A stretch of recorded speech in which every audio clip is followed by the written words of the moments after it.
Assalamualaikum warahmatullahi wabarakatuh. Nama saya Ineka Abda Maria Siregar, NIM 0206216169. Untuk memenuhi tugas UAS mata kuliah Bahasa Indonesia, saya telah menyusun PowerPoint dengan materi Salat sebagai metode self-healing dan self-care. Untuk pertama, saya akan menjelaskan pengertian dari self-healing dan juga self-care. Self-healing adalah segala aktivitas yang dilakukan untuk menyembuhkan diri atau memperbaiki diri sendiri. Dari pengertian ini, kita dapat mengetahui bahwa segala aktivitas yang kita lakukan untuk menyembuhkan luka batin kita, menyembuhkan trauma, ataupun gangguan mental yang dialami disebut dengan self-healing. Sedangkan self-care adalah segala aktivitas yang dilakukan untuk meningkatkan kesejahteraan diri sendiri. Dari sini kita dapat mengetahui bahwa tujuan dari self-care adalah membuat kita merasa sehat dan bugar sehingga siap untuk melaksanakan dan melakukan aktivitas kita dan tugas kita sebagai manusia. Lalu, kegiatan seperti apa yang biasanya kita lakukan untuk sebagai metode self-healing? Yang pertama adalah berbicara dengan diri sendiri. Dengan berbicara dengan diri kita sendiri, kita dapat mengeluarkan perasaan, mengeluarkan keluh kesah yang kita pendam selama ini. Selain itu, kita juga jadi lebih memahami diri kita sendiri, apa yang kita rasakan dan mengapa kita berbuat hal seperti itu. Yang kedua adalah memaafkan diri kita sendiri. Setelah kita berbicara dengan diri kita sendiri, kemudian kita memahami mengapa kita melakukan hal yang sudah kita lakukan itu, maka kita akan mengetahui alasan kita dan memaklumi bahwasanya kita juga adalah manusia yang tidak luput dari dosa dan salah. Dengan begitu, kita akan lebih dapat berdamai dengan diri kita sendiri.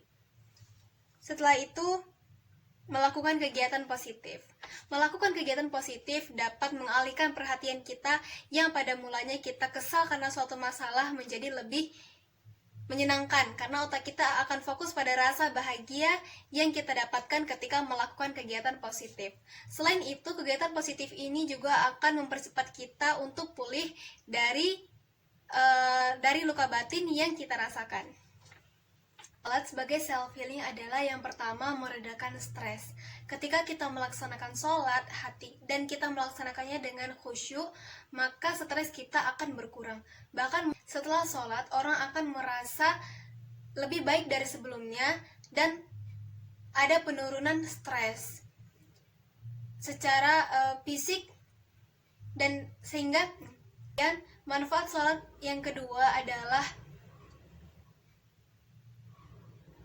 menenangkan, memberikan rasa aman dan juga tentram.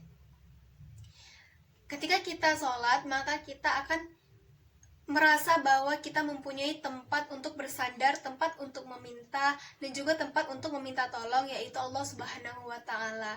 Dengan begitu, hati kita akan lebih tenang dan merasa aman, tidak cemas atau khawatir. Kemudian yang ketiga adalah mendorong untuk berdamai dengan diri sendiri. Setelah selesai sholat, kita akan membaca zikir. Salah satunya adalah istighfar.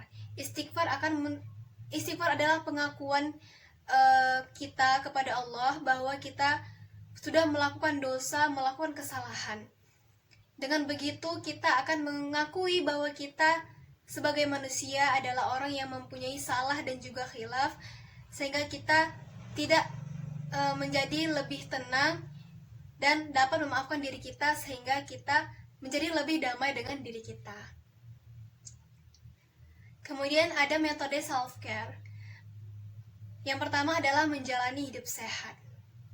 Untuk mencapai kesejahteraan jasmani, tentu kita harus menjalani hidup yang sehat, yaitu dengan mengkonsumsi makanan yang bergizi, istirahat yang cukup, dan juga olahraga secara rutin. Yang kedua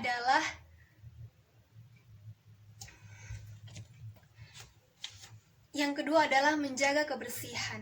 Kebersihan lingkungan harus kita jaga karena lingkungan yang kotor akan membawa penyakit. Apabila kita menjaga lingkungan kita agar tetap bersih, maka kita akan terhindar dari penyakit, dari kuman-kuman yang menyebabkan penyakit. Kemudian Yang ketiga adalah bertemu teman. Setelah kita merasakan stres, lelah, letih pikiran, dan juga letih badan setelah seharian bekerja atau mengerjakan tugas, maka ketika bertemu teman, rasa lelah itu akan hilang karena rasa lelah itu sendiri akan hilang. Kemudian yang keempat, melakukan hobi. Sama halnya dengan bertemu teman, melakukan hobi juga dapat membuat kita melupakan rasa lelah kita tadi. Karena ketika melakukan hobi, maka kita akan merasa senang serta lupa akan rasa lelah itu sendiri.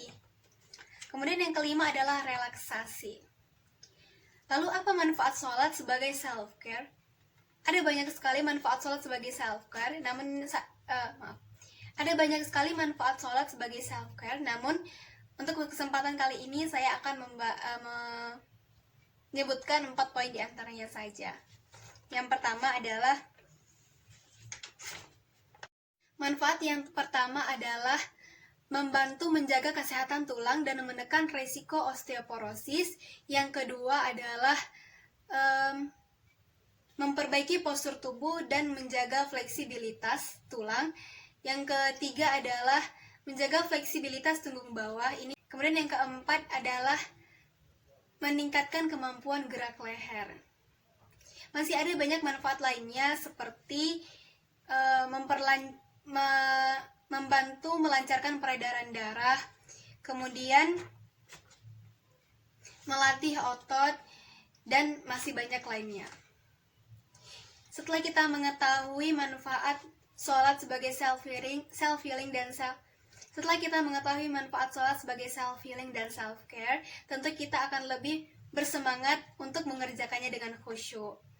Segala sesuatu yang diperintahkan Allah adalah yang terbaik untuk hambanya, serta mempunyai banyak manfaat untuk hamba-hambanya. Sekian presentasi saya hari ini, semoga bermanfaat. Wassalamualaikum warahmatullahi wabarakatuh.